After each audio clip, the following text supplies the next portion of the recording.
All right, friends, good afternoon from a rain-soaked eastern North Carolina. So today's subject is going to be arrow fletching. And we're going to be comparing and contrasting a straight fletch, which will be this Adam West inspired Batman type fletching, versus the left-hand helical of this white fletching arrow. These are both Black Eagle deep impacts, 250 spine shafts, weigh about 440 grains at 26.5 inches. To be getting shot out of Elite Enkore, 70 pounds, 27.5-inch draw. So the two things I'm going to be looking for first, precision. So we're going to be testing the precision to see how well these group. We'll check, and we'll start it at 20, 30, 40. We go all the way back to 60 yards until we eliminate one as being less precise than the other. Then we'll move on to a gel block and foam block target with broadheads, and we'll see how precise they can be with a fixed blade broadhead as compared to the field points, and then we'll see what the penetration difference is going to be with the two different fletching configurations. And the reason I propose this is because I think with the less spinning of the arrow, the broadhead won't have as much side force exhibited on the blades, thus not dragging it down as much as it's trying to penetrate through the target. But that's just my theory. And like I said, I could be talking out of my ear right now, but we're going to put it to the test, see what we can get. So if you have any ideas for anything else you'd like to see tested in the video, please just drop it in the comments, let us know. Thanks for watching. All right, so the rain's finally stopped. We got a little break in the weather. You can hear the birds are out. Got our little bunny out in the yard, so we should be cleared. This will be the 20-yard shot, straight fletch versus left helical. All right, I'll be off camera because my 20-yard line is short of where my mount is for my camera, because I have a... All right, now the straight fletch. All right, let's go check these out.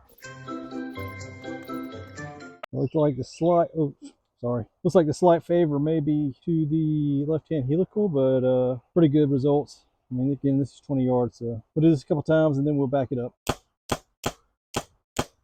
All right, let's go check her out from 30. I don't think any of it was too good of shooting. Well, there you go, at 30. All right, so we're back on. You're not going to see any footage from 30 yards because the phone died, and then my camera died.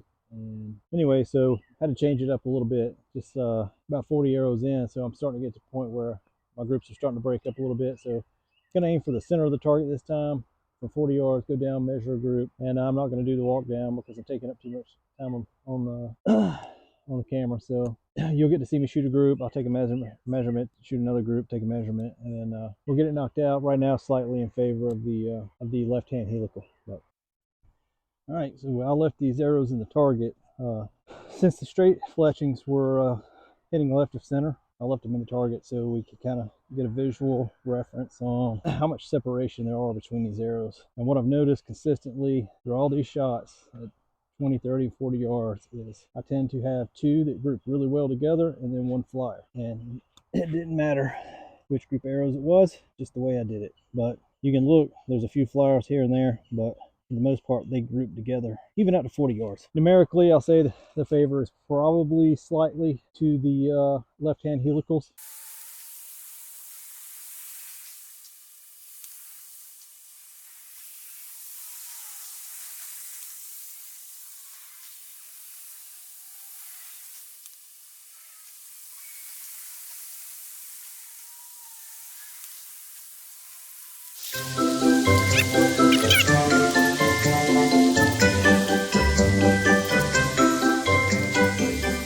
So I'd say my grip issue has been resolved. I do have a couple flyers down here in the bottom, but there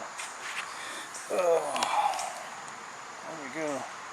So that's 60 yards. I don't think there's anything else to talk about. That's one group may be a little bit tighter than the other. You got straight touching, the straight fletched arrow touching, helical fletched. All right, so second group from 60 yards, and as you can tell, Eastern Carolina is getting hit by rain again, so we're going to get these measured up and then we're going to get inside. For the next couple of groupings at 60 yards, I'm actually going to make some changes to the bow. I'm going to get rid of that grip that's been plaguing me. I know this shooting is not up to par, it's not up to my standard, but it's been consistently bad, just to prove whether or not straight fletches could fly with helical fletches. And I'd say so far is pretty conclusive that they will fly with the helical fletching. So I'm gonna get these groups measured and written down. You're not gonna see that because I'm getting out of the rain, but stay tuned for more shooting. All right, so this is the second grouping exercise. I didn't film it because I'm running low on batteries again and trying to conserve some data space. But as you can see, the groups are very similar.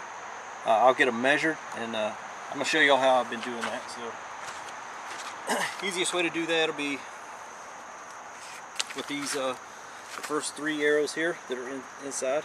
So I'll wrap around as close to the target, so because when you go outside or towards the fletchings, the arrow's going to bend a little bit more, and they may be spaced out a little bit wider out the fletching. So I'll wrap this,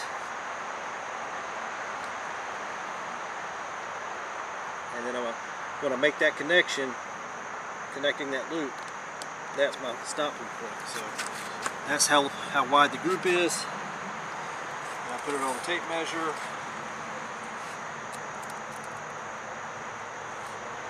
And that's a 10-inch group.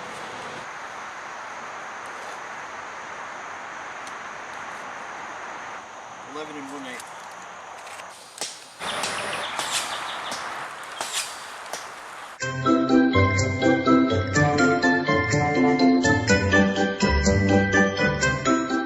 Well, we'll call that a final group, I think. And I did reshoot a couple of those outliers because I'm still struggling with my grip. I did take the grip tape off, replaced it with some cat tongue, and then I shortened it the bow a ½ inch for these final tests. Alright, that's the final group. I'm tired. Had enough of this. Alright, so final conclusion. And when I do the analysis for the end of this part 1, I'll actually give you the numbers, but I mean, it was tit for tat. You know, you'd shoot one group and I'd get the straight fletch with a tighter group, shoot the left-hand helicals, and the next time I get the straightest group with them. So, and that in each round. But I think overall you're going to see, just looking at what I've seen so far, we're going to see that the left-hand helical did get an overall tighter grouping, you know, on average. And part of the scientific process, we would actually conduct this over months and months, take thousands and thousands of shots. But you know, and I'd like to see somebody that has more resources actually put this in with a high-speed camera. That's what I'm meaning to say. Take a high-speed camera and actually do some analysis of this. And yeah, I also know that if I had a hooter shooter, we could take the human factors out of it, but unless somebody's got about $1,200 or a hooter shooter they're going to donate to me, it's got to be me. So I think it'd be interesting to weigh out the numbers. I can tell you the groups weren't that far apart. At 60, the best group did happen to reside with the left-hand helicals, and but you notice almost every group I shot, I'd have 2 that were tight and then 1 flyer, and I did this consistently. Wasn't my best shooting in this video.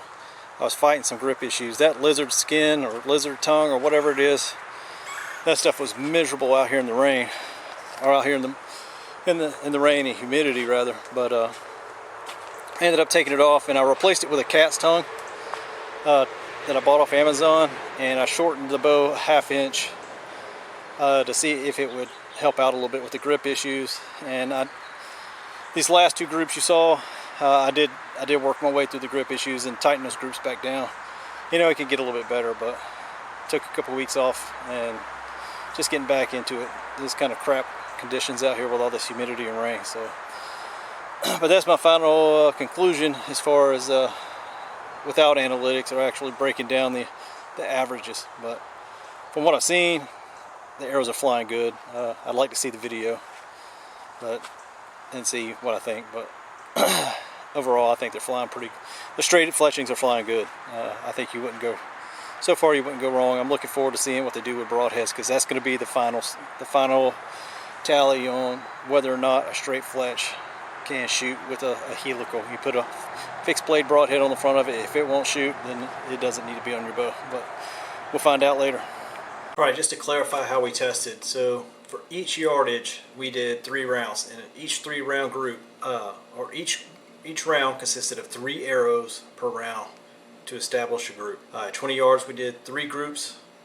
At 30 yards we did 3 groups. At 40, because of camera and time restraints, we did 2 rounds of 3 arrows apiece. And then at 60 yards we ended up doing 4 rounds of 3 arrows apiece. And here's what we come to the final numbers. It's just empirical data for what it is. 6.9 inches for the left hand, a 6.927 inch arrow group for a grouping for the left hand helical arrows, and it was 7.266 inches for the straight fletch arrows. So we're talking about, it is less than, or just a little bit more than 0.3 inches difference between the two. Let's see, make this at 60 yards. Alright, so we'll back up. At 20 yards, the 20-yard group was strongly in favor of left-hand helical by about 0.4 inches. When you get to 30, it was 5.2 inches for the left-hand helical arrows, and it was 6.0 for the straight fletch arrows. And then at 40 yards, it flipped and it went 8.1 inches for the left-hand helical and 7.8 for the straight fletch. Then at 60, it was 9.9 inches for the left-hand helical arrows, and then in 10.3 the straight fletch arrows. And all in all, it is 6.9 inches total for the average of the 4 grouping exercises for the left-hand helical, and 7.2 for the straight fletch. Now, that does mean that, in my shooting, which wasn't anything to talk about or write home about, in my shooting and my testing, the left-hand helical does offer you a slight advantage. Alright, so this is the end of phase 1. Phase 2, we're going to shoot broadheads and field points together and see how much deviation we can get that way. And then phase 3, we're going to shoot into some gel block and actually measure penetration and see if my theory holds up to what I stated originally about the potential for maybe the straight fletch will allow the broadhead to do more work with less impedance from the rotation and actually penetrate better. But we'll find out soon enough. Thanks for watching. Stay tuned for part 2 and part 3 to this video.